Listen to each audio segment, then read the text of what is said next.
Hi, I'm Scott Fisk. I am the founder and CCO, Chief Creative Officer of iAiAM, IA, the independent artist. What you're watching here are some of our recorded live events. We go live every single week. We are artist for artist, artist to artist, completely unscripted. If you'd like to know more about what we're doing, or if you'd like to sit in on one of the lives and who knows, maybe be interviewed yourself, then tap the link that's in our description. We'll see you inside. Tonight is one of those nights that, well, what can I say? It's Legends. It's Legends 6. And I have a co-host during Legends 6, which I think is pretty exciting. And our co-host is here right now, Mr. John McBride. John, I am inviting you in as a speaker right now.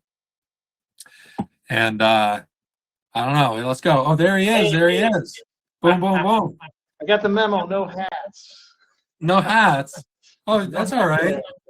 I got it. I got the hat hair going. Here we are, man. It's Legends. This is like one of our favorites. It's absolutely one of them. So you're what do you got? All the burners burning, or what's going on? I got everything. There's already a full house in here. There's like people already sitting there. Everybody. Yeah, I mean this is really, really fantastic. I mean there's a whole bunch. But you know, I did a sound check with Jim a little bit ago to make sure that he was going to onboard smooth. Good. Because it's with live, you know what live is all about, right? And if we're not ready, well, we're not ready. But right here about Legends, one of the things I know that I was sharing with you is I really just dig Legends so much because we're celebrating other people. And we've had this conversation before. This particular series was your idea. Like there's just something really exciting. I mean, there's nothing wrong with talking about ourselves and where we've come from and where we're going, but to actually talk about the people that got us there.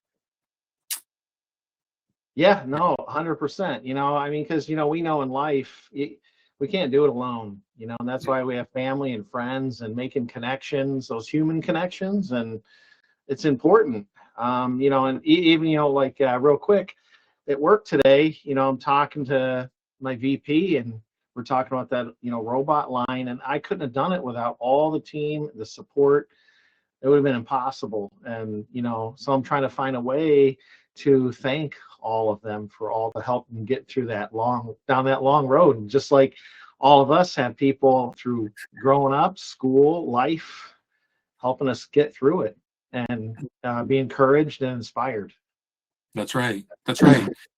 And I think that when we really dig in and when we look back, and it's like we talk about the community not being a me thing, it's a we thing. And so even like these legends, when people are talking about it, it's like them saying, somebody sent the elevator down for me. Somebody came alongside of me. Like, I remember doing a Legends on You, an instructor that was willing to bust out special supplies for you to help you crank out this thing. Yeah. That wouldn't have happened had that not been provided to you. Yeah. So tonight we get to talk to one of our charter members, Jim Bur, and he's out of the Big D, the Detroit area. And I know that he's wicked excited about this because it was like 6 weeks ago we scheduled this out. He's like, I want to do a Legends. And I'm like, let's absolutely do it. Yeah. So I'm going to go in, grab Jim right now. Jim, I am flipping the toggle to invite you in as a speaker. Okay. Sorry to put the fan on. I'm like absolutely sweating. It's okay. That's live, it's right? So hot. We're in the 80s here. Mid-80s. I don't even know what this is about.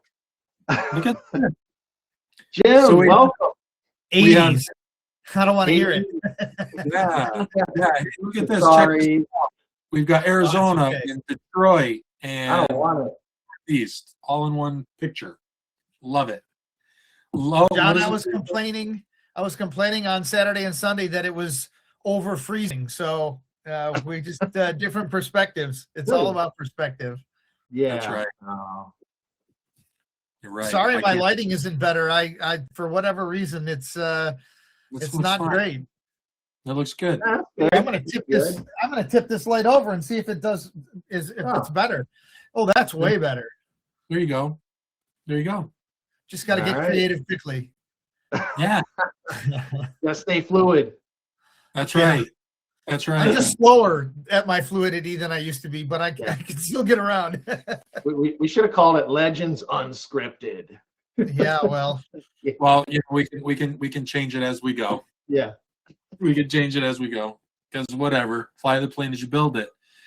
So Jim, we're so grateful that you're in here and you're going to be doing this Legends with us. And like we were just talking about a second ago, it's about like who set us on fire and let us run down the streets, like who took the chance on us. And there's really no baited questions. We just let the story unfold as it goes. And I would love for you to tell us a little bit about yourself, and we're just along for the ride. And I want to keep on your topic of the people that helped get us here.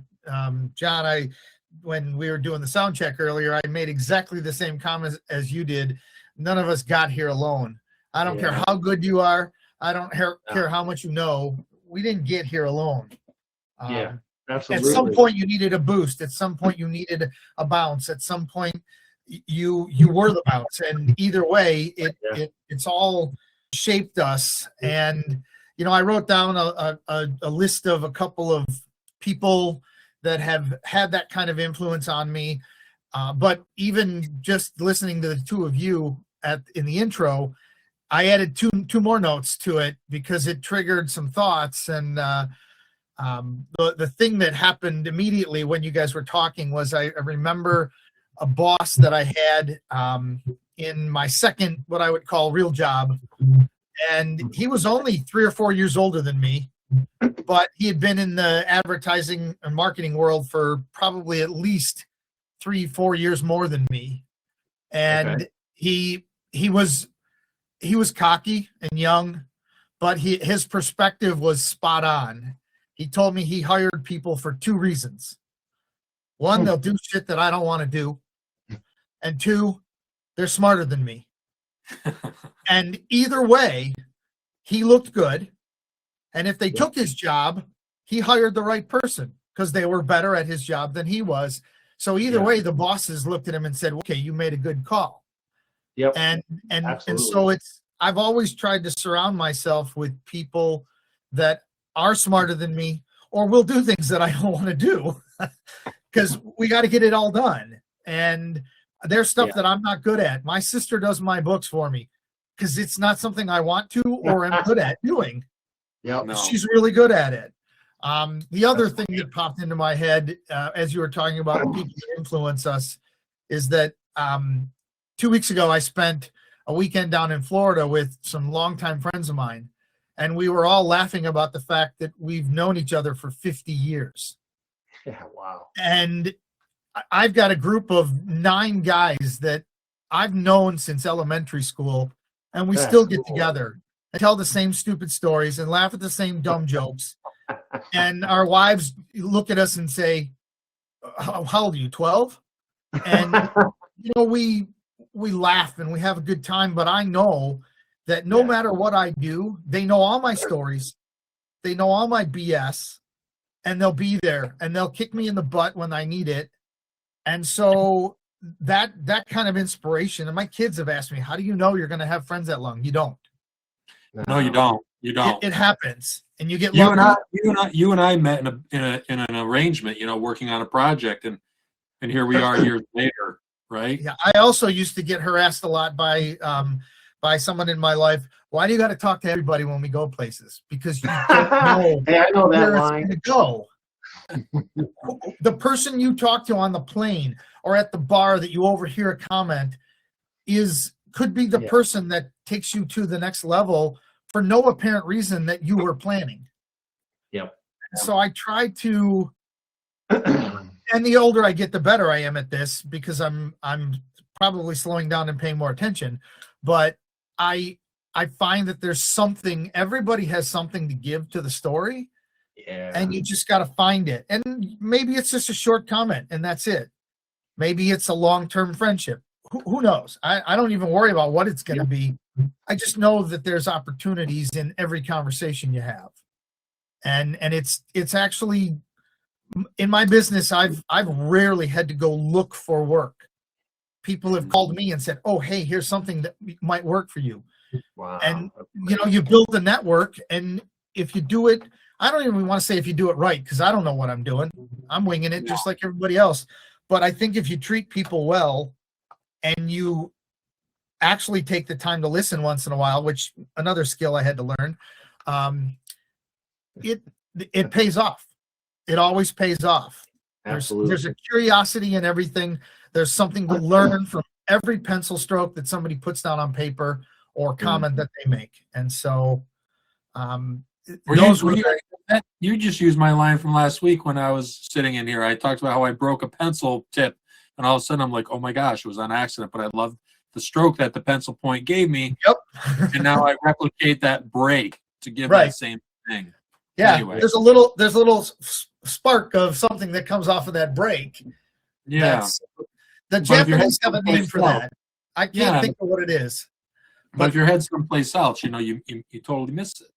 Yeah. I had to really force myself to get out of my own way, because I don't sit still well. I'm not a quiet person. And sometimes I didn't pay attention to the other things going on around me as much. And when you just take a half second to take an extra sip out of the glass when somebody's talking, and some gems happen, and you just have to enjoy the hell out of it. The best meeting I had at SEMA was the guy next to me on the plane flying out there. Isn't that weird? It was pure random, and it turned into an awesome conversation, and nothing's happened from it, but it was the most productive conversation I had the whole week. Wow. And so, great. I have his card. I can call him anytime. He has ideas, and when I'm ready, I can bounce, and it's really kind of nice. But no, I came up with a list of some really kind of all over the place people that created an impact. In some cases, I didn't even realize it at the time. A couple of them were teachers from way back. That one of them was the only teacher I invited to my graduation party. And man, she drove me crazy when I had her as a freshman in math. She saw something in me that she wasn't going to let me screw off. She was like, later she told me, you were way smarter than you realize. Yeah, she wasn't going to let you let yourself down. Right. Yeah. She's like, I'm not putting up with your BS of not doing the math, of not doing the work. Oh, it drove me crazy, because most classes I could just pay attention 20 minutes out of the hour and get by and get my B. And if it was an AP class, it counted as an A, and I didn't care. Drove my dad crazy. But what's that, John? Were you a math guy? Because I was not a math guy. Oh, you know what? In a weird way, very few subjects in school gave me any trouble. I just didn't like studying. I could look at the notes for 20 minutes before the test and get a B without even trying. And if I put any effort in, I got an A, and it drove my dad crazy that I didn't get A's all the time, because he had to work his ass off. And I get it. I understand that frustration today. Then I was just like, I really don't want to do this. I'd rather draw. I'd rather go ride my bike with my friends. I don't know, work on my car. But Mary Buddha was her name, and she was tough. Oh my God. And then I ended up having her for calc, AP calc in senior year. Calc. And that drove my dad crazy, because he knew I could get it. And I didn't want to work that hard. At that point, I'm just like, whatever. I'm going to college to be an art student. I don't need to know calculus. And it made both of them want to pull every last hair out of their head. But she never gave up. She never stopped pushing me, because she knew I had the ability to do it, and I just didn't have the drive. And so she worked hard on that drive. Let me ask you what's that? Well, let me ask you a question on that. At the time when she was, pushing you, were you eye rolling, or were you like, I really know she wants the best. Like, were you grateful for her to pushing you and calling you out? Or was it not until years later where you're like, oh my gosh, she was really a cornerstone? Yes to both. I was not fully aware that yeah, you don't know what you don't know. You don't know what you don't know. Well, her attention it felt overbearing in freshman year. By senior year, I'd kind of figured out that, okay, she saw through my crap and knew that I could figure it out if I really wanted to. And so at that point, it was a game. And you know, she didn't cut me any slack when I didn't do the work on a test, but I got the right answer. I still got lower points, and she knew, and she would just shake her head and say, "Sorry, you do the work." Yeah. And so that was a perpetual little thing in my head of do the work, and sometimes she was on my shoulder reminding me, and other times I was rolling my eyes. But then I also had an art teacher. Again, I had him twice. I had him in freshman year just for basic art. And when he found out I was colorblind, instead of just saying too bad, he acknowledged that there were certain things that I wouldn't be able to accomplish the same way. There was one assignment I remember him doing where you had to take a magazine photo, cut it in half, and you had to paint the other half. And so you had to try and create the two sides, one painted, one photo. There's just no way I can do that. I cannot match the colors. I can't pick and get those colors right. And he's like, all right, I get it, but I need you to go and do this. And he came up with something else. So I ended up doing it in black and white with stipple techniques. Okay. So I wasn't trying to create a photo image. He knew there was a technique I liked working with and had me do that. That kind of endeared him to me, and we hit it off. We had a lot of fun in that class too. He was just that kind of person. And then I had him in senior year for my commercial art class, and that's the year he pushed me hard, and he's the reason that I ended up pushing into the college route of industrial design. Again, didn't care about the color issue, forced us to do different things. When we got our first computer, I mean, the year I graduated was the first year that they had a CAD computer that could be in a classroom. I can't do CAD. It's all color layers. Like, go to the purple layer. No, but I remember when CAD came out, CAD was a fad. It was never going to stick. Yeah, no. It was fun. What a bunch of George Jetson garbage. Yeah. Man. But I couldn't do it the way they wanted because I couldn't identify the difference between the green and the yellow layer and the purple and the blue layer. And so he's like, you know what? I want you to work on this over here. And he had other projects on the computer that he had me just learning the process of using a computer. Okay. And so he pushed me hard in a really great way, but he's the one who fostered my real love of creativity and set me on that path, helped me figure out my collegiate direction and which college I should apply to. I'm just a really, really neat person. I wish I'd stayed in better touch with him because he was just a really dynamic, down to earth. And oh my God, the guy could sketch. Oh, his quick sketches were brilliant. That's awesome. Expressive, just amazing. So I learned a lot from him just about taking my passion and applying it rather than just doodling at home. Yeah. Well, they knew you were going to show up, right? Isn't that what we always talk about? Like you can tell when people are ready to show up, and those aren't going to show up. Right. Yeah. Well, go ahead. I'm sorry, Scott. Oh, I was just going to say that, I remember when I was in art school, when I was going to school, and, there's somebody that went to school with me right in the comments section. We were both in the same class. Yep. But there were people that were there, for lack of a better word, they were there because, well, they were going to get in trouble if they weren't there. So maybe it was like grown-up daycare. But then there are other people that are there that are really there to wring every drop out of the experience. Getting an LOL in the comments section. Yeah, she was there. And we saw there was a lot of whatever. Hey, it comes into anything. Like, we're so lucky when we have instructors that'll be like, I'm not letting you quit on yourself. And there are others that are just flat out burned out and they're like, yeah, just go learn on your own and go fumble. Yeah. But it's great when someone is willing to take that chance on you. So like that teacher that you're speaking about, the stippling, I mean, they made some, I mean, nowadays we'd call it accommodations. They were doing something where they didn't want you to feel like you were I don't know. Yeah. They wanted you to achieve success, right? Yeah, I couldn't change the situation I had, but he could still make sure I was going to learn. Not everybody sees that. I mean, that's pretty and that awesome was, on their behalf. I never looked at the color blindness as a detriment, really, because I didn't know any different. I mean, what the heck? That's how I came out that way. I've never seen color different. And my dad was colorblind. My one of my two sisters is colorblind. We didn't know any different in our house. I got uncles. You go to a family gathering and a third or half of the people can't tell you if it's blue or purple, and nobody cares. We just laugh about it and we ask somebody who we know can see it. But he just looked at it as, oh well, diversion. We do something different.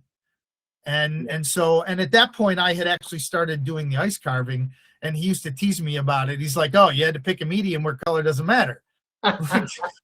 No, but it worked out that way. Yeah. It wasn't on purpose.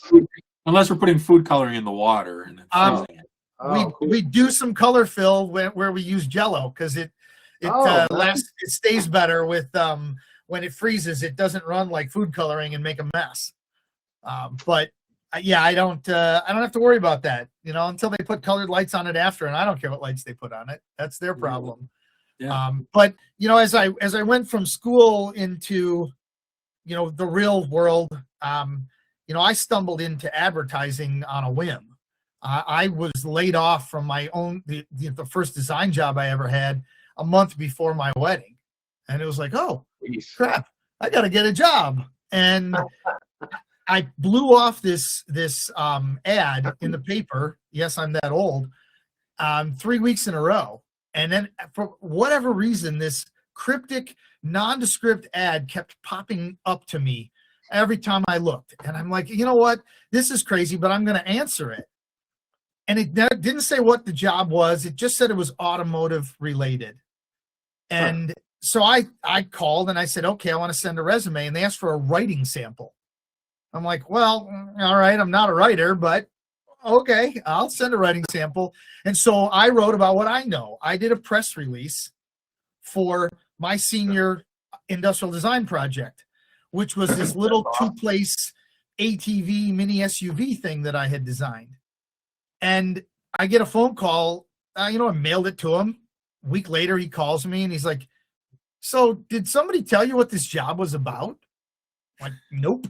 No, I have no idea. He goes, you literally wrote the perfect writing sample for what I need.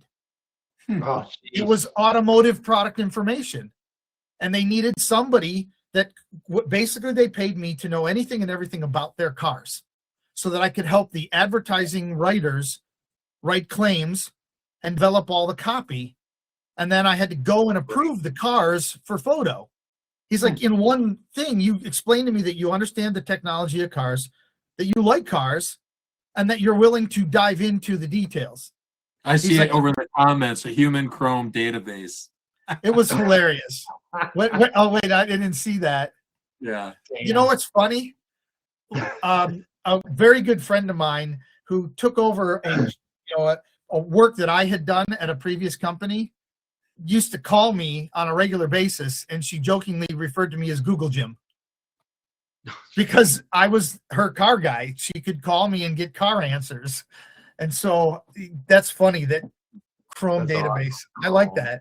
But, so the guy that hired me was a class clown. He was always getting in trouble at work because he was a practical joker, and he would booby trap people's offices and do all kinds of crazy stuff. So he taught me in a very funny way to always be ready to have fun. But he never stopped with the keep your eye on the prize. Mm-hmm. We've got something to do. We need to get it done. He didn't care if it took an hour or 10 hours. Do what you got to do to get it done. And oh, by the way, put your golf clubs and your fishing pole in your trunk, because if we've got an extra hour, we're going across the street to the pond and we're going to catch the bass. Cool. And That's awesome. and it was just a constant reminder that even on the worst days, you can still find a way to have some fun with it. Absolutely. Even if we got in a lot of trouble sometimes. But it's also an opportunity to make connections, which is really important. Now you got an extra hour. Let's hang out and have some fun, get to know each other a little bit better. Yep. Yeah, it is. I was saddened when the agency was merged with another one, and I got out, and at his recommendation, get out now. It's going to get ugly for a while. Yeah. And then he got ousted, and he severed all connections with anybody. He was so angry that he didn't. I tried to get a hold of him for 5 years after that, and he wouldn't answer his house phone. It was before we had cell phones, so I didn't have a way to connect with him there. And I found out about 2 years ago that he had passed away. And so I never really got to talk to him after that. But he was one of my best friends for 7-8 years. He found me another job when I left there to go and try design one more time and came back. He found me another job and said, I'll hire you back when I have a position open. And 2 years later, he hired me back. Just a really, really great dynamic, and learned a lot from him. But again, it's a different perspective. He never stopped having fun. April 1st was his favorite holiday. It was dangerous. No one took April 1st off when Jerry was your boss, because you'd come back and your office would be booby-trapped every turn, every single turn. So, but it really, really good guy. Going to a very different angle, and it's going to sound like it's coming from a design perspective, but Ralph Gilles is head of design at Chrysler. And I met Ralph his first year at Chrysler when he was just a plebe designer. And we were in a meeting together. We ended up sitting next to each other, and we were joking during the meeting about the things going on in the meeting. And we kind of remembered and stayed kind of in touch. I always had that natural connection to the design office guys because of my background, and it allowed me some access to them that most guys might not have, because they knew I could speak their language, and so they would share stuff with me. And Ralph and I stayed in touch, and we did some things back and forth with work. And as he moved up, never once treated me any different. And to this day, if I saw him in the halls at the Chrysler Tech Center, he'd walk up and give me a hug and ask me how I was doing. Yeah, that's great. At a car show, he'll call me when he gets there and say, hey, I'm over in the parking lot. Come say hi for a minute, because once I get over there, it's going to be a mob. And to watch somebody go from entry-level, excited, young, energetic designer to the guy running all of it, and maintain his humility and maintain the way he treats people is a massive lesson that not everybody learns that. Yeah, I'm seeing that over here, that, Ralph is so nice. One of the best interviews ever. Treats everybody like a person. Everybody. You will never get treated less than by Ralph. He might have to cut it short because he's got to go or he's got to do this. But he will talk to everybody and shake everybody's hand. And he'll want to know. He wants to know why you have this car, why you're doing what you're doing. I think that's, and he's an older fellow, so he's from, I'm saying, like, a different generation. He's more of immersive experience. Like, we live in a culture now where never in all mankind human times have people documented so much about so little. It's like, going on a vacation and turning it into a post on 5 teachable moments, depending on what channel you're on, as opposed to just leaving your phone in your glove box and going in and enjoying the experience with your people, right? Yep. So that's really nice. So, like, for him to engage with you like that, he's from a genuine storyteller generation, right? Oh, and very much. That's wonderful stuff. Those generations before ours, and we know how to tell a good story too, but we see a lot of documentation in this modern day. Yeah, right? I had an experience on a vacation with my ex that we had gone down to the Keys, and we had agreed that she had a very high level position in a school district, and so she really couldn't turn it off very much because she had to be yeah, he is Canadian. I see that. True, nicer than they should be. But we agreed that we would spend an hour in the morning before we went out, checking our email, taking care of business, and then we were, try to stay off the phone so we could have a vacation. And I had booked a half-day fishing charter, and I said, you know what? I'm leaving my phone in the safe. I'm not bringing it with me. And we're 15 minutes out on the boat. I'm up at the front of the boat. She's in the back with the captain, and we're just cruising along towards the Everglades to do some inland fishing there. And I started laughing. I'm up there alone, and I started laughing, and I can hear the captain go, "Is he okay?"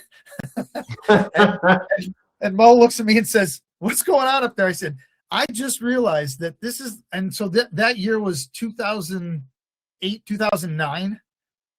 And I said, "This is the first time since 1996 that I remember my phone not being within arm's length of me." That's good. And it was freeing and panicking at the same time.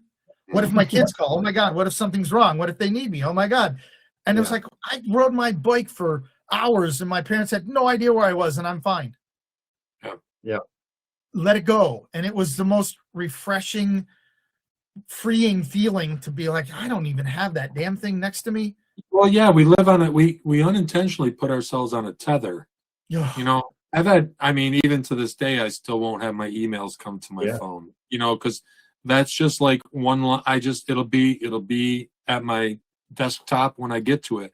It'll just have to wait. Now, I have lots of other things that can make my phone buzz, but you gotta have your line in the sand. No emails to my phone. Yeah, I can't say that I've been so lucky, but I'm getting much better at just setting it down and just saying for this 10 minutes, for this hour, whatever it is, no phones. I try desperately to not have my phone at the dinner table.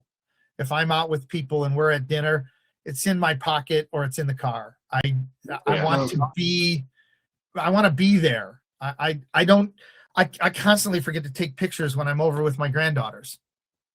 Yeah. Because I'm enjoying that. And I'm not let's take another selfie.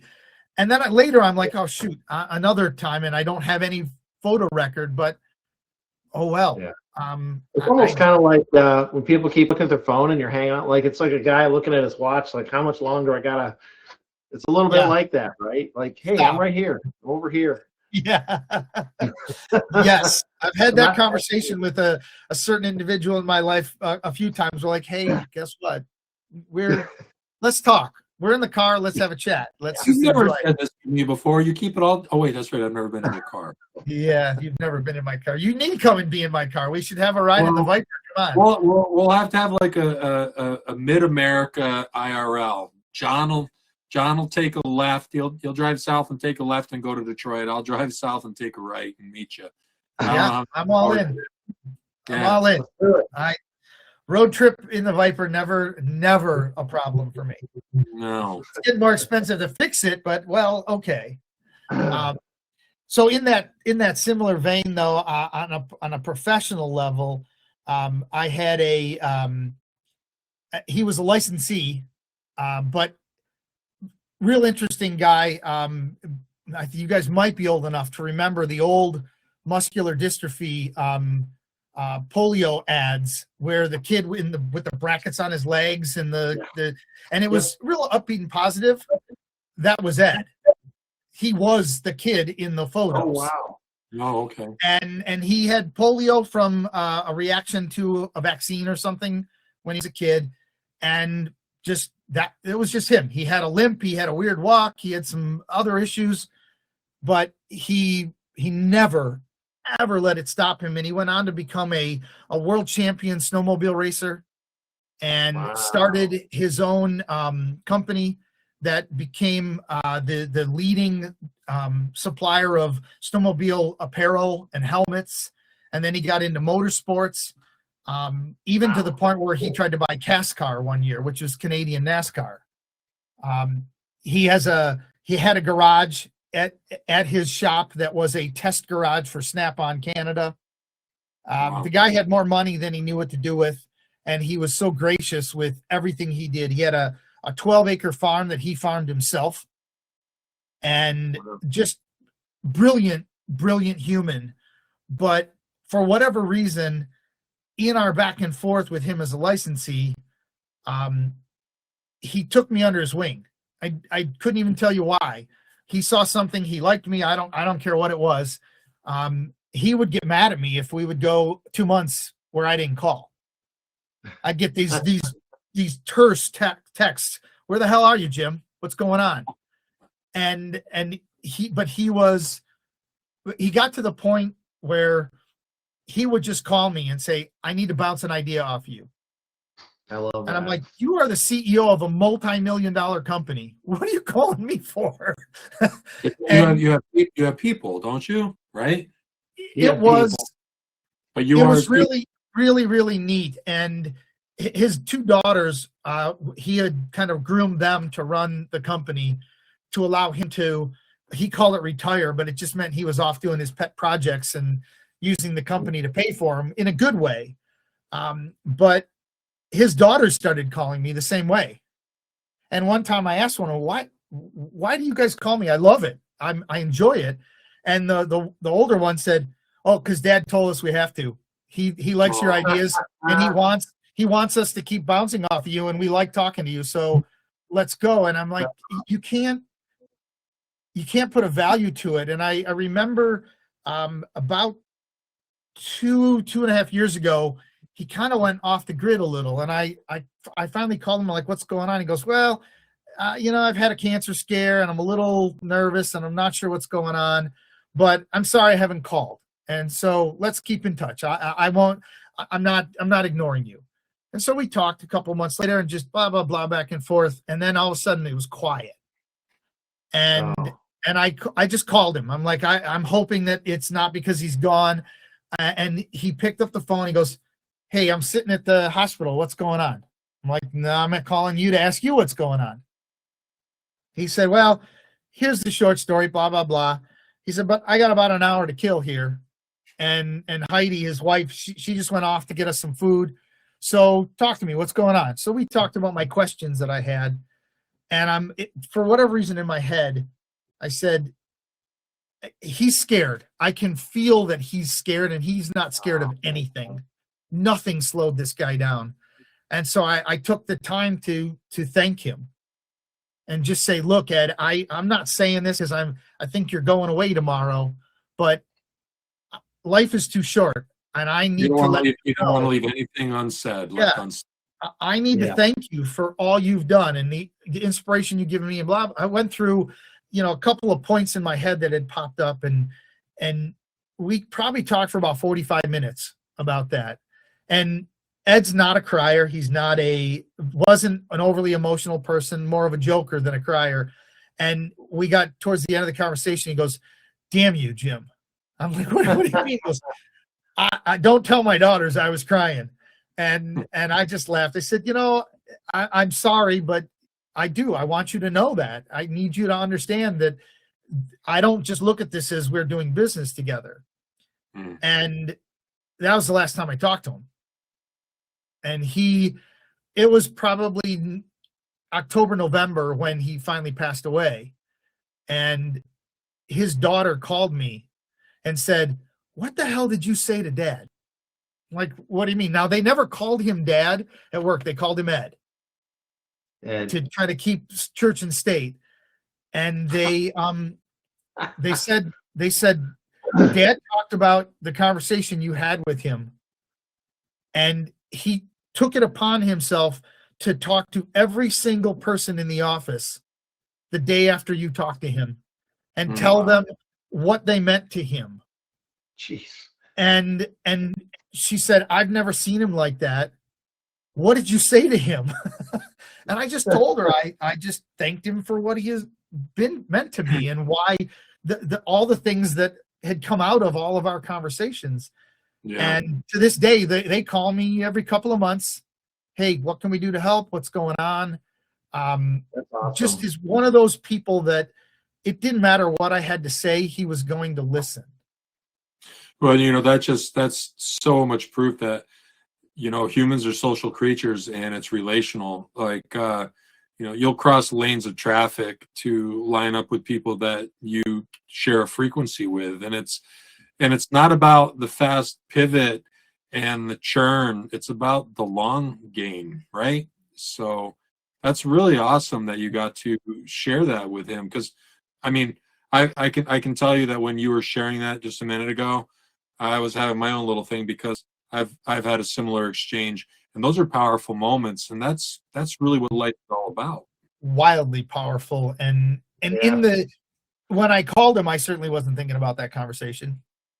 It was just one of those gut feelings of, don't wait, say it now, let it happen how it's going to happen. But and a good friend of mine was like, I've never even heard you talk about this guy. I'm like, well, but I it's part of my 8 hours, 10 hours every day. And once in a while on the weekend, we would talk. He'd call with an idea or whatever. But it's not somebody that I got to see all the time. I just always knew he was there. And maybe you don't always share that with everybody in your life. I mean, I can't tell my kids or my girlfriend or whatever about every person in my life because I'd be there forever. Yeah. And so I'm glad I get to talk here about him because he truly was one of those people that he made me laugh a lot.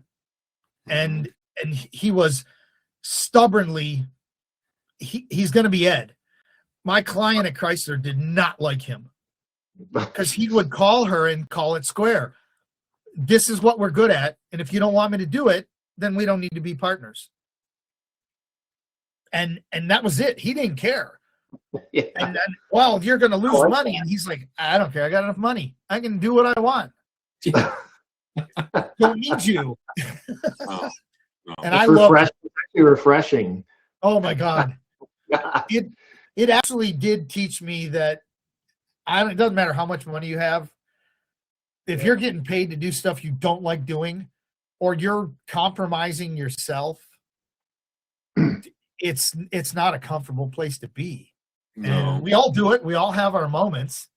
Right. Yes, Dan Zimmerman, integrity is everything, and it's not always easy. Oh, we got a ringer, number 8. We got Zimmer.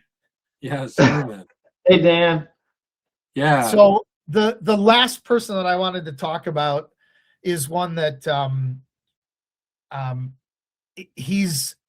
I met him because he married my sister. It's not a person I would have technically run into.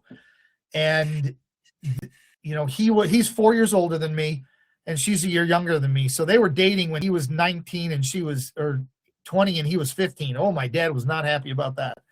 But they're still married, by the way. And he was a young culinary student and had gotten into ice carving. And he approached me one day and said, hey, you're the art major. Get your butt out here and help me. I'm like, it's cold. I don't want to go out there. And he said, no, I need help. Come on out. And that was 44 years ago that I started carving with Ted. And oddly, we share the same birthday. But he is a very different person. He's quiet. He's more introspective. He's big. He's 6'4", 6'5", and probably goes about 260, 270. And he's just a tank. He's broad shoulders, giant hands, forearms like bricks. And the guy can move a 300-pound block of ice around like it's a toothpick. It's kind of scary how well he moves stuff around. But he's a very creative person. And we discovered that we could sit down and talk about an execution and come at it from very different perspectives. Mm. He's one of those people that's like, whatever, we'll try it. And I worry and I agonize over the details and I try to get all of it perfect. And the engineer in my brain won't let it happen without drawing it 47 times. And you talked about, remembering your class in high school when you saw my drawings. It's like, yeah, I have to see it that way to then get it to that next step. And Ted's just like, whatever, we'll draw it and we'll figure it out. And so our perspective allowed us to both bring ideas. You had put a post up where you had worked on a singular and he worked on one, and then you had one where you worked together. Yes. And it just took on its own life. It was just, well, it was Always, breathing two different people. It always does. When we discovered at some point early on that we both have won plenty of individual things, and I've beaten him in competitions. He's beaten me. Don't care. Neither of us were worried about it. We're using the same tools and we're arguing with each other over, hey, I need that chisel. And the other people are just like, what's going on with these two? And then they can't beat either of us. And it's fine. I don't care if I lose or win. I just want to do something better than I did last time. But yeah, we reached a point where we discovered that working as a team was definitely 1 + 1 is 3. The two ideas pretty together. Cool. That's cool.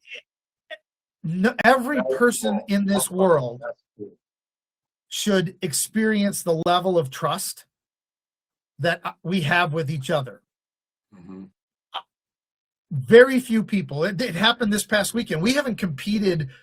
Actually competed. We've carved together, but we haven't competed together since 2007. It's been almost 20 years that we've actually been on the clock, had to grind and do it together. And at one point, I'm up over the top of this thing, trying to take the support brace out onto the arm so I can finish shaping the arm. And he's literally underneath me on the same side. I'm chipping stuff onto his head, and we're laughing with each other. And finally, he just looks up at me and goes, get the heck out of here. Let me finish this. You go take care of all this stuff. You know what's going on. And I got out of the way, but I laughed and I said, Ted, you're the only person in the world, literally the only person in the world, that I will walk away from what I'm doing and trust you with it implicitly. That's pretty cool. Because I know he knows what I'm thinking. Yep. He's going to do it his own way, but his own way is perfect. It's exactly what we need. And we discovered probably back in 95, after 7 or 8 years of carving together, that we didn't have to say anything to each other. I could turn a chainsaw off and look at him, and he'd look right back at me and go, yeah, I know. He knew what I was thinking. He knew where we needed to be. And we just moved, just the fluidity that we work together on top of each other, hanging on top of each other, and we don't even think about it. And the whole time my sister's out there going, you guys have 5 minutes to go. You guys have 4 minutes to go. And I love her for it. Oh my God, I can't keep track of that. But we roll our eyes and we're grateful that she's there, and we just keep doing our thing. My standing joke is that everything I ever needed to know, I learned with a chainsaw in my hand. Mm. And someday I'm going to write a book that's going to be the title, and it'll be the longest great. title ever. But that trust and that teamwork and that faith that it's going to work, is, you can't teach that. You have to learn it. You have to experience it with somebody that you actually believe in and trust. Yeah. And I don't care what you're doing. I don't care if you're cleaning the house. If you actually trust that the person you're doing that with has got your back, everything is 1 + 1 is 3. Everything. Absolutely.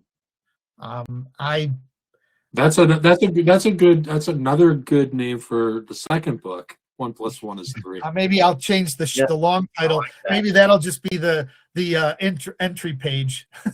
and my math came from being kicked out into the hallway in calculus.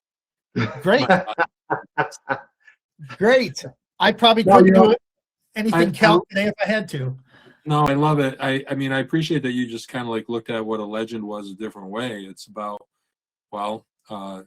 again, more community, but just someone that's able to be along with you laterally. They teach you the 1 + 1 is 3 kind of a thing, that, you know, you're better as a collective. A lot of people don't want to share. A lot of people don't want to share. They want the soapbox all on their own. And what's wild is when we're willing, we actually win more when we. Oh my God. Our carving became exponentially better when we stopped worrying about who did what. Yep. Yeah. And honestly, when you go to the bigger competitions where you've got world-class level competitors, the thing that sets people apart is their ability to work together. And when you walk up to one of our carvings, it's probably one of the things that both of us are most proud of. You can't tell where one of us started and the other one finished, because we alternate, we switch. I've been looking at this for too long. You need to come work on this part. All right, you're better at getting the form and the motion going, so you get that done over there, and I'll work on the detail on this thing. And so many of the pieces that I see are two amazing carvers, but this guy did this part, this guy did this part, and they don't match. They don't work together. And so John, you talked about you can't do it all without the team. The end product may be your vision, but it's the result of all those other things working together. And if they don't, you get a disjointed product. Yeah. You know, one of the analogies I use, funny enough, and it made me think about an ice sculpture idea for you two, is when I work with product managers and they manage the project, but I'm the designer, I always try to tell people the way your relationship will work with them is you're like dance partners. Yep. And you got to jive. You got to have the same, you got to understand the moves and flow together and you know, trust each other. And then everything will go fantastic. Even when things are tough or something's not working out, you'll figure it out. That's when it works the best, is when it gets tough. Because if you're off when it's good, things can still work. If you're off when it's bad, it all it implodes and you're done. Yeah. This praying mantis here, I was telling Scott, was an inspiration for a carving that Ted and I did 2 different times, 2 different sizes. And the first time we did it, it was about 8 or 9 feet tall at the top of the antenna. And it was a 5-hour competition. And we were less than 20 minutes to go. And yes, my sister was there chirping at us about time. And he was working above me on the wing, and I was putting the legs on directly below him. And there's a very unique sound that ice makes when it cracks. And regretfully, I'm very familiar with it. and I heard that sound over my head. And I closed my eyes and I did this. I put my arms out and I closed my eyes, and the wing fell on my arm. And I caught it. He had just hit it wrong and sheared it right off vertically.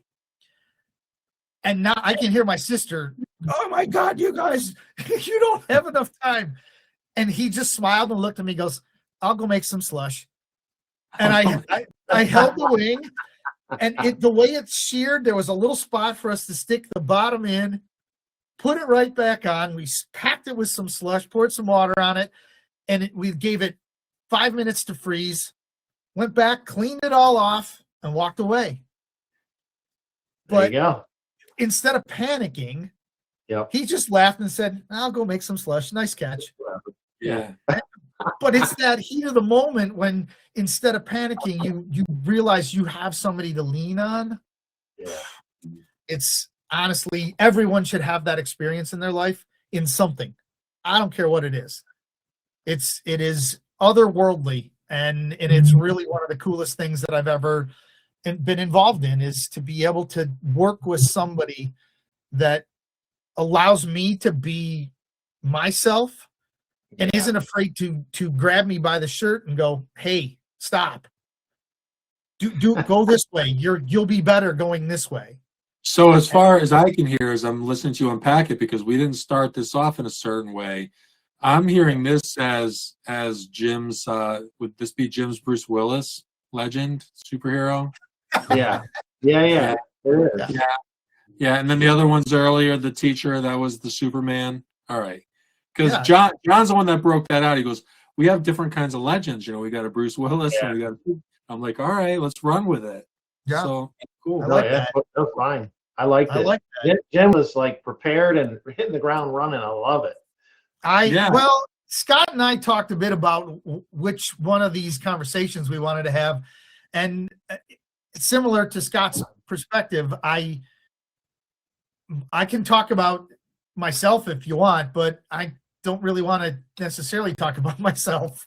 I like the idea of giving credit for things I've learned and the places I've gotten to be because of these people that had influence. And I could talk about my dad and my kids and all of that stuff too, but you know, from a perspective of being an artist,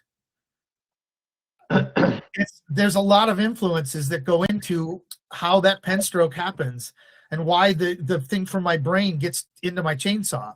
Well, we can think about it like that, you know, and John, stop me or interrupt me or add to it. But it's kind of like being a creative is your vocation, and a vocation takes training, it takes discipline. We're not just immediately ice carvers. It was about a discipline to get there. So even, and maybe it's not your brother-in-law that was that thing, but he came along with this team spirit, and you never knew that you were going to be 40 years later still doing this thing together. But it was but there was something inside of him that made you want to be like, come out into the cold and do this particular thing with him. It ended up probably being quite meditative. It's a real, I mean, it's not what you do on the regular, but when you get to go have that retreat into that space, it's got to feel so good, because we're just, that's our core, right? Yeah. You know, you could have turned this into, you know, my Aunt Wilma used to cook these awesome cookies, and she was just so disciplined in the kitchen that now I'm a great ice carver. Like, you're the dot connector. The director of constellation management, as my friend calls me. You ever, when you're sculpting ice, you're sitting there and you kind of get maybe stuck, or you know, you're looking at it like, how would he do this? Oh, all the time. I hear Ted on my shoulder all the time going, "Hey, dummy, just do it. Yeah, just make the cut." You're overthinking it. Yeah. Oh, he's constantly telling me that I'm overthinking it. Just cut it away. Just make it go away. This was actually the first carving, the team one that we've done that I recall, where he was nervous about it falling. Oh. Because I put some lean in the thing, and then the ground was uneven, and the whole thing was ready to topple at any moment. My God. And so we put a lift under the front edge of it for the first 2.5 hours. And then finally, after we're trying to work around it, he says, well, you got to get rid of it. It's either going to fall or it's not going to fall. Yeah. And we took it away, and there were probably 20 people standing there, and they're all like, oh my God. And he took it away and he walked away. He's like, okay, did it fall? No. All right, great. Let's keep going.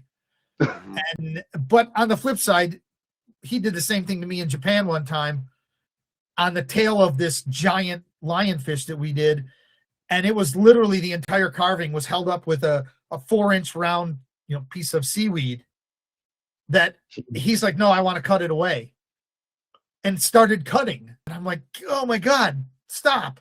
So I went over and I put my arms under the tail. And as soon as he started cutting, the weight of the entire back of the carving was now on my arms. And I'm like, Ted, I got to stand here. You got to freeze that back together. And he laughed. He thought that was hilarious. And he packed it with snow and slush. He goes, I'll come back in 20 minutes. And he left. He literally left.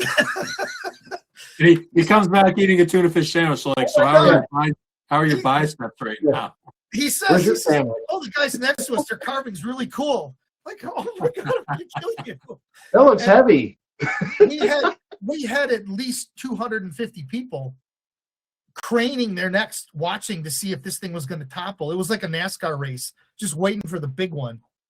And at that point, I'd been there long enough that it had now frozen my arms because of the weight. And he's like, you got to move eventually, Jim. And so he helped me peel my coat off of the carving, and you could have heard a pin drop with the crowd. And I slowly moved my arms down, and it didn't fall. And there was a collective sigh. And he's like, all right, you've been screwing around enough. Let's go. Yeah, but what you're not telling us is how you impacted like 4 molars in your mouth from like Oh my creating. God.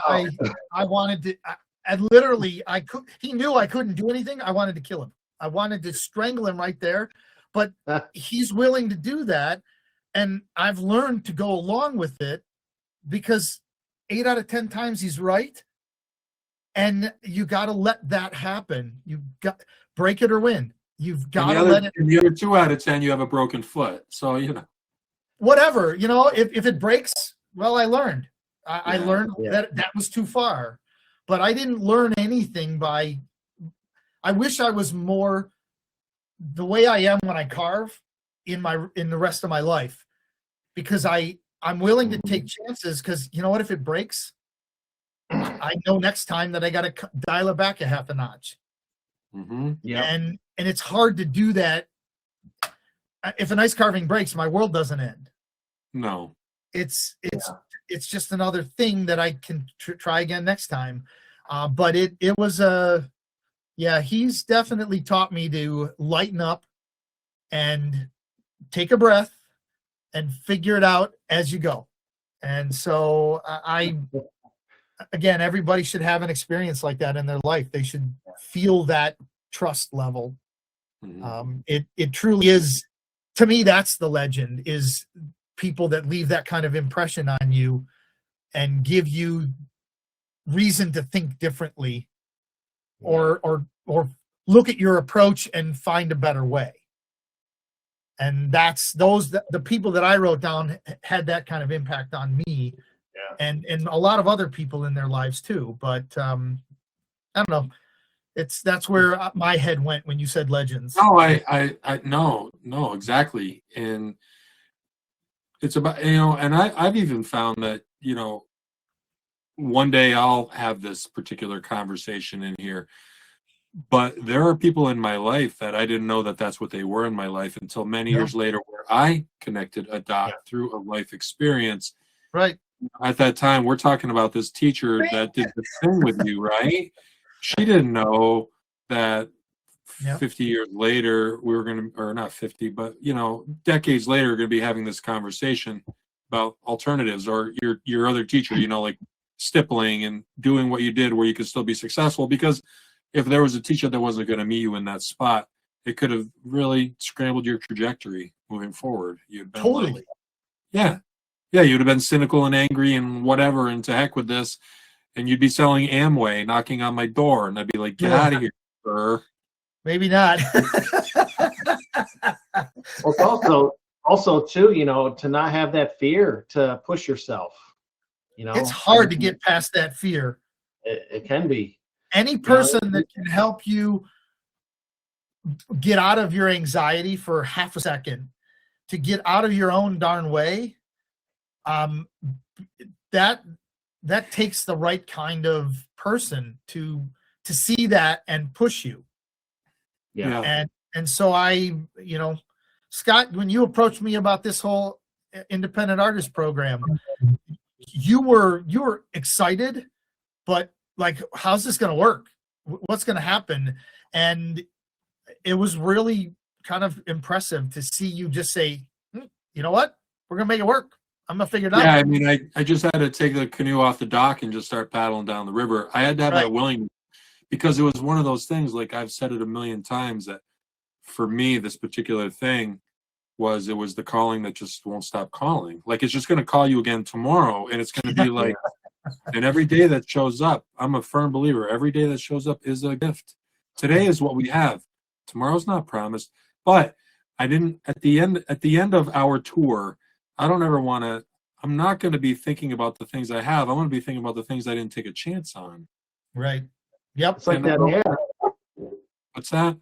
It's like that ad, Jim, right? It kept popping up, and you're like, all right, let's see what this is about. Hello. Eventually, it's not a finger tap; it's a sledgehammer, and you're like, "Hey, dummy." Yeah. And there's a fighting. That's right. That's right. It turns into like a perseverance, a fighting spirit.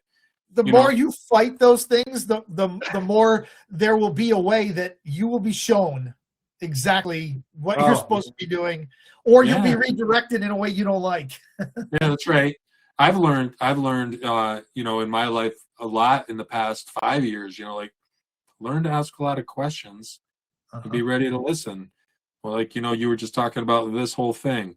We're only 16 months old, and tonight is our 51st live, and that's You're busy. pretty rad. It's pretty slick. And this what we're doing right now was birthed out of John watching us talk to Zim, and then he's calling me later, like, and I'm saying, "Oh my gosh, what did I do wrong?" Because he sends me like a message, like, "We need to talk." And I'm like, "We need to talk about what?" Like, I'm getting called into the principal's office, but it was about this idea. So here we all are, and there's something really exciting about that. So like talking about working with your brother-in-law, there's a team spirit. There's enough me out there. I love celebrating the we. And I think that's why Legends is so special, is that's exactly what we're doing. We're talking about other people. It's pretty rad. Every one of us should have a list a mile long of people that have created an inspiration in some way, or told us something we didn't want to hear. Yeah. But it's usually people who are in love and caring about you. true. Very Yeah. true. I think that it is foolish to not take the step back and recognize and acknowledge the influences along the way. I had a history design teacher that walked in the classroom first day, his slide reel under his arm. I'm old enough for the slide reel to be the thing. We had no text. It was part of the class was that you had to sketch the slide, and he would give you 30 seconds to a minute and a half to sketch the slide.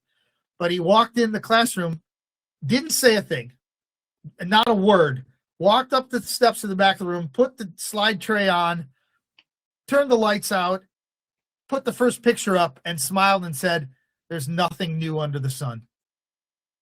And I'm like, No. okay, what are we getting into here? But he's right. But we have the option to take all the information and do something with it. And I don't think many of us are good at doing it on our own.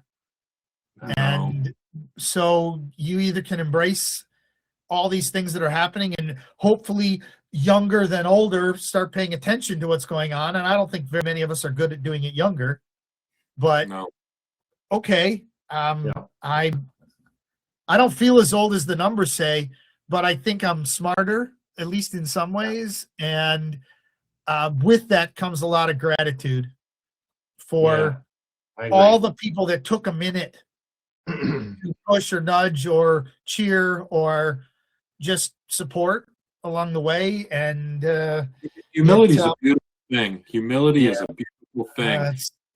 You got to remind yourself sometimes, sadly, but right. Well, luckily we were all here, right here. We'll all remind each other in caring and heartfelt and for real, you know. Hey, I watched one of our members go through some tough shit with his body, Mr. Zimmerman, and fight hard to get back on the damn horse. Mm-hmm. And that's inspirational. I'll say that out loud to you, Dan. It's inspirational to watch somebody get kicked right square in the backside, knocked on the backside, and then turn around and say, "You know what? I'm going to fight it." And I know he didn't do it alone. I know he had many days that he was tired of it. Mm-hmm. But that kind of thing, if you can't get up in the morning and recognize that somebody that is a friend of yours or a relative or just an acquaintance is fighting some crap and they're still finding a way, you know, most of the stuff I'm dealing with isn't that bad. No. And so, yeah, I can appreciate what I've dealt with in my life, and it's good, bad, and different. It's no worse than anyone else, no better than anyone else, but thank God there were a lot of really, really good people that. Well, what are your options? What are your options? Not get up, and then what? Exactly. People like to make the line, "God, getting old sucks." I'm like, yeah, it beats the alternative. Yeah. I like getting old because I like the fact that I have some great stories, and other people share great stories with me, and I have friends that I've had forever, and we can still laugh together. Yeah, it's about being mindful with really how precious it is when we were younger, or I'll speak for myself, but bulletproof, live forever. The older I get, the more mortal I feel, and the more special things happen in terms of living life with even more urgency, right? I made a decision a couple days ago that I'm going to take stewardship of a large pony that was feral 3 years ago and has taken to me like I'm her best buddy. And wow. it's a real interesting space to have an animal that didn't trust anyone trust you. Yeah. And I feel a responsibility to see that through. I can't afford it. It's not in my wheelhouse for money, but I can't walk away. She picked me as somebody she trusts. Okay, I'll give back to that. And it's it's the same thing with my granddaughters. They don't know any better. They love me because they don't know any different. But it's my job to give them a reason to keep doing that. Yeah, that's right. That's right. And there's this little thing that horse is doing for you, because it doesn't know your whole story, but it knows that when it looks at, right. So and that's so there's I don't need to even find the right words to unpack this. Everybody knows what's going on here. No, I'm humbled that this animal that has better intuition than most humans decided that I was a safe space. Mm-hmm. Yep. Okay. The neat part is you're not doing it for a reward, but the reward that you'll probably get from it will be incredible. Yeah. It'll be the byproduct. When you scratch a horse's side, they do one of two things. They just stand there and take it. Sometimes they don't like it, but most of the time they appreciate it. But if they use their mouth to scratch you back, apparently that's a sign that they trust you. And that's them saying, I love you back. And she started doing that last week. Nice. And I'm like, all right, I'm in the right place. I was here for a reason, and there's a lot to learn. And I was told they're amazing creatures from that perspective, and I didn't know that, and I know that now. But I think that it's the same way with humans. You can walk up and choose to be not nice, or you can try to have a positive impact. I thankfully we are in a group where I think there's a lot of really good positive impact that happens. I hope it continues to get more active, but the people that have been brought in are good people, and I love that about it. I love the interaction.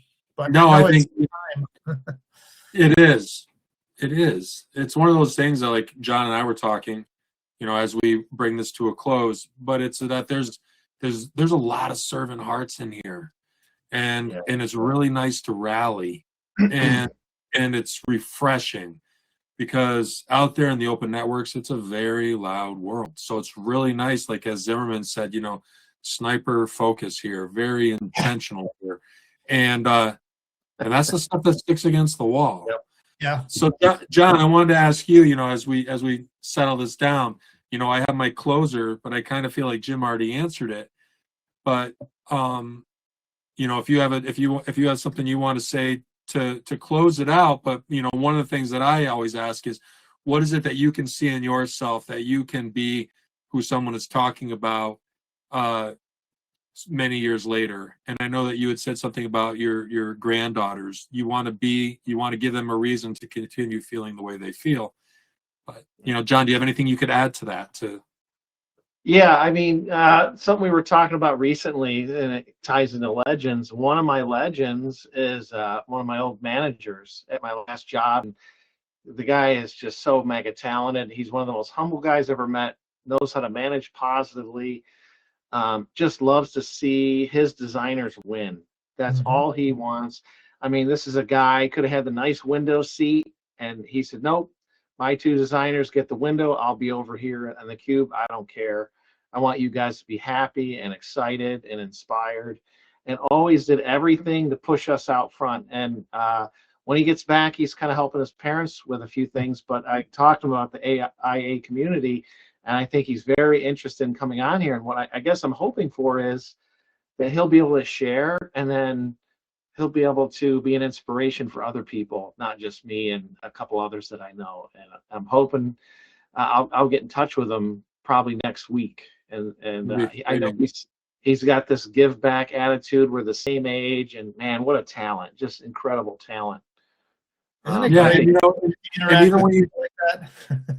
what's that? Isn't that great when we get to interact with people like that and realize that that's a part of our everyday? Yeah, and it's one of those things like everybody has that person to think about. I'm thinking about somebody as you're sharing that, John, and that's the thing that I'll also put out here is it's not about getting people in here to feel yucky. It's about I want people to in our community to say this is so great, and I want somebody else that I care about or that I appreciate knowing they would get value out of this. And Scott will already hook me up with a code for them to come in and explore it. It's about that's how we do this. There's no funnel and there's no pitch. It's about meeting people where they are, where we're all better for it. And the more people we have in here, actually, honestly, yeah, of course, the more exciting it becomes because our radius gets bigger. So everybody think about that in here. And please, please, please do not hesitate to reach out to me and say, I want that code. Really, because that's how we get this more exciting.